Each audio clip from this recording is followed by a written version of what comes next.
Hi, lovely people. Welcome back to Minds Therapy with Victoria.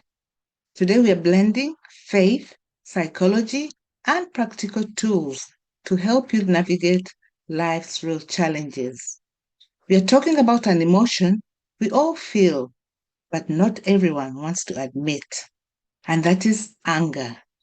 That spicy feeling that bubbles up when, for instance, the printer jams for the fifth time, or when somebody cuts you off in traffic and you suddenly remember, I'm a Christian.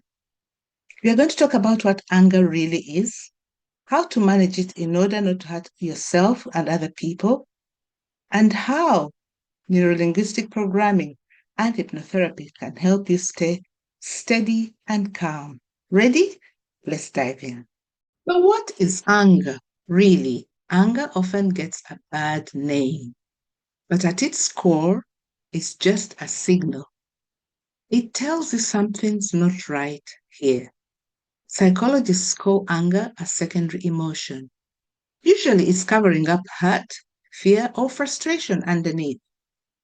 Research shows that healthy anger motivates action. You fix an injustice, stand up for yourself, or make needed changes. But when anger is unmanaged, it can lead to headaches, high blood pressure, or strained relationships. So it's not about never feeling angry. It's about learning to respond, not react. Think of it like steam in a kettle. You want a safe way to release it, or else, boom. So what happens in the brain? When you feel angry, your brain's emotional alarm system kicks in. It sends signals to your body, faster heartbeat, clenched fists, tense muscles. It's preparing you for fight or flight. Your rational decision maker sometimes gets hijacked. That's why you might say something you regret, like that time you yelled at the toaster for burning your bagel. The goal? Hit pause on your brain's alarm system.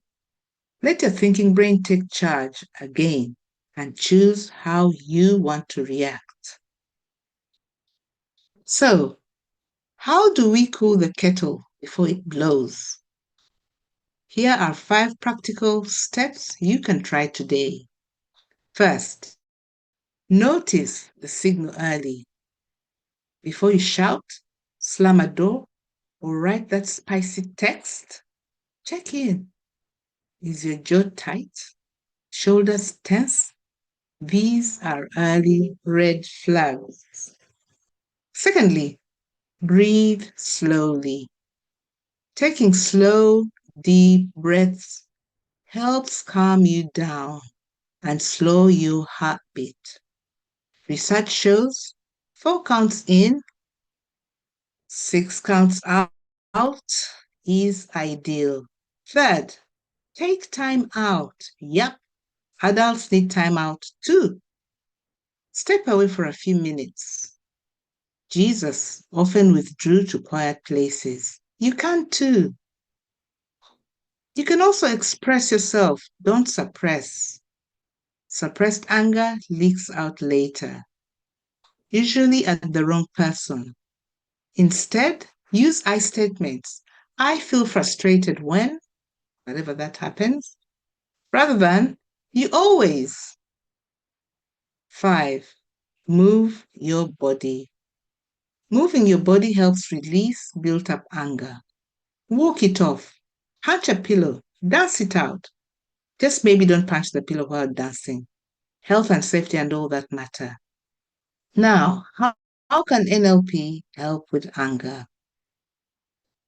Neurolinguistic programming is brilliant for anger because it helps change how you interpret triggers. One NLP tool is reframing, seeing the situation from a new perspective. For example, if someone cuts you off in traffic, your mind screams, they're rude. But you can reframe. Maybe they're rushing to an emergency. Same event, different feeling. Another NLP trick, anchoring calm. Pair a calm physical touch, like tapping your fingers together, with a peaceful thought. Next time you're triggered, your brain links the touch with the calmer state. At Oxford Minds Therapy, we teach simple NLP exercises like these to diffuse that instant anger spark. How about hypnotherapy? How can it support anger management? Hypnotherapy works wonders for anger too, because anger often comes from old patterns or buried emotions. A gentle hypnotherapy session can help you relax, access your subconscious, and rewrite unhelpful stories. Like I always overreact or I can't control my temper. Those are not true. You can change those. Research shows guided hypnotherapy can lower stress, promote self awareness, and build healthier coping habits. So instead of yelling at your toaster, you'll find yourself breathing through the burn and maybe buying a new toaster. You may need to get extra help or support, depending on the type of anger you're experiencing. So if anger is hurting your relationships, your work life, or health, it's okay to ask for help. Anger management therapy, faith-based counseling, or a trusted coach can make a huge difference. At Oxford Minds Therapy, we are here to help you rewrite these patterns with NLP, hypnotherapy, and faith-based tools. You don't have to fight this alone. My final thoughts are anger is part of life, but it doesn't have to run your life. If you found today's episode helpful, give it a thumbs up, share it with someone who might need a gentle spark or an anger pep talk, and subscribe for more faith-friendly tools for your mind and heart. Tell me in the comments, what's your go-to anger management trick? Let's learn from each other, laugh together, and grow healthier one calm breath at a time. See you next time. Thank you for watching.